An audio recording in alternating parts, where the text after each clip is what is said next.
Hi, everyone. We're the Spring 2025 Data Science Clinic team for CMAP.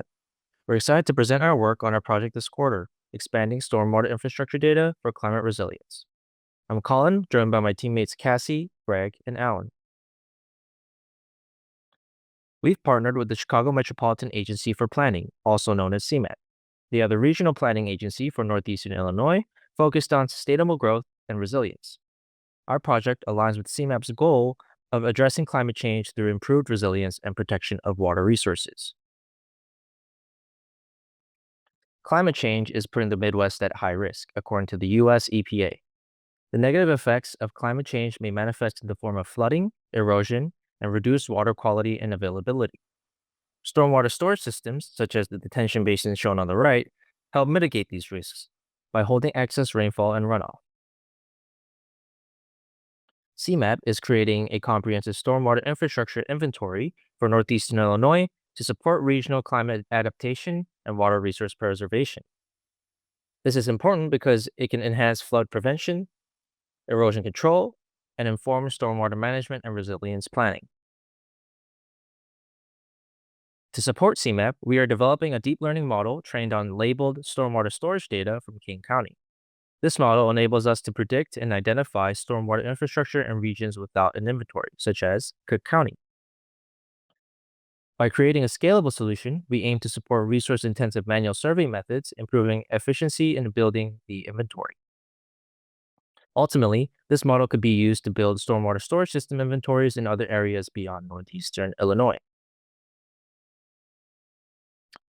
Our project's final deliverable is a deep learning model that can identify stormwater storage infrastructures and their basin types. As seen in the images, the model will process aerial images and output predictions that identify different basin types, which are essential components of the stormwater management system. Our model leverages two primary datasets to classify stormwater infrastructure. First is the National Agriculture Imagery Program, or NAIP, dataset, which provides aerial imagery across the entire United States. And second is the Kane County dataset, which features a comprehensive inventory of stormwater storage facilities, each assigned a distinct label for its type of infrastructure. Together, these datasets form the core of our training and testing approach. Our deep learning model classifies four basin types, and each of these serves a different purpose in the stormwater storage system. Those types are pond, mesic prairie, turf, and wetland. These basin types have unique qualities regarding water retention, infiltration, and filtration. Developing this inventory is essential for effective stormwater management, maintenance planning, and improving regional resilience to flooding and water quality challenges. We first train our model on aerial images paired with overlays that label each region of interest by infrastructure type. When applying the model to new images, it attempts to identify and classify the relevant pixels for each stormwater class. To evaluate its performance, we then use IOU, which gauges how well the predicted pixels overlap with the true labeled regions. IOU values run from 0 to 1, with 1 indicating perfect alignment with the predicted mask and the ground truth label. Currently, polygons for stormwater basins are manually drawn, which is a labor-intensive process. To streamline this, we explored an automated segmentation workflow using Segment Anything, which is a pre-trained segmentation model capable of generating masks from single-point prompts. Our pipeline selects a representative point within each existing ground truth polygon and uses SAM to generate the corresponding segmentation mask. We rasterize the manually drawn polygons to evaluate mask accuracy and calculate class-wise IOU across four basin types. Our results from last quarter showed promise, but limitations in accurately segmenting all our specific basin types from Kane County aerial imagery using Segment Anything. We previously found that Segment Anything performs best for ponds, achieving a mean IOU above 0.5, while overall performance across basin types was around 0.4. Performance for other basin types, such as wetlands and turf, was around 0.3, and these results demonstrated SAM's limitations with aerial imagery and suggested that improvements like tile stitching, alignment adjustments, contrast enhancements, or model fine-tuning could enhance performance. And so, to improve SAM's performance, this quarter we developed a pipeline to fine-tune SAM's mass decoder using point prompts derived from our local NAIP imagery and GDP labels to adapt the model to Kane County specific basin characteristics. Our initial results from this fine-tuning process showed that the training IOU showed a steady decrease, rising from around 0.01 to roughly 0.19, which demonstrates a tangible improvement in the model's ability to identify target basin features.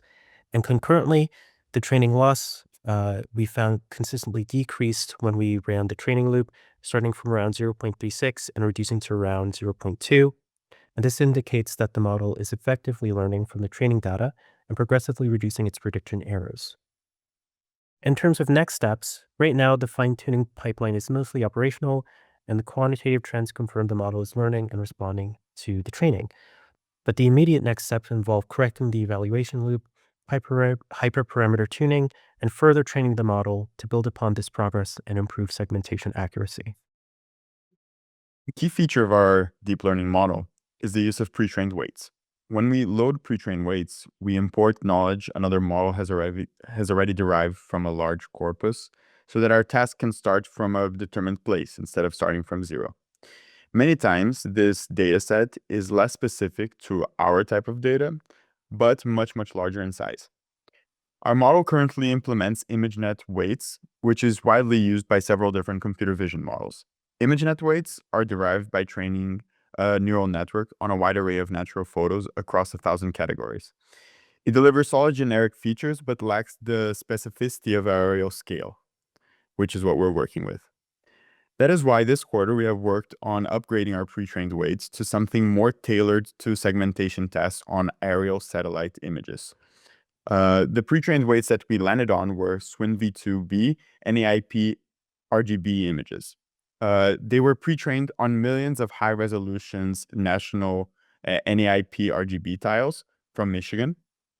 And because they were tuned on NAIP aerial data, the weights better suit our needs, which theoretically leads to IOU gains over ImageNet-based decoders weight pairs. As for future work, complete training of the model with these new weights is set up, but still untested.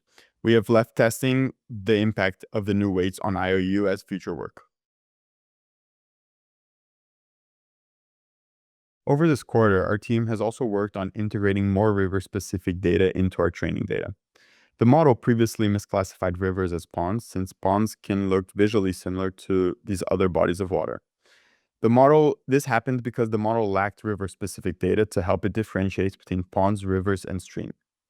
To address this, we incorporated river and stream data into the model. However, river objects are too large to feed into directly. As you can see in the visualization, we see that some of the river spans the entire county, with some of the largest rectangles accounting for many miles of aerial images. To solve this problem, we created small chips that cover the entire river segments to feed to the model, each one now covering only a fraction of a square mile. This allows the entire river to be processed piece by piece. When the model is tested solely on river data, it achieves an average test IOU of 0.921, indicating that the model is able to learn how to identify rivers pretty well. The visualization shows how the river is represented in model training. However, we have experienced class balance issues when testing the river data along with other classes, with river pixels comprising only 9% of the training data and only about 0.01% of the testing data. Addressing this challenge will reduce classification errors in areas with complex waterway systems and ultimately provide more accurate foundation for waterway mapping and analysis.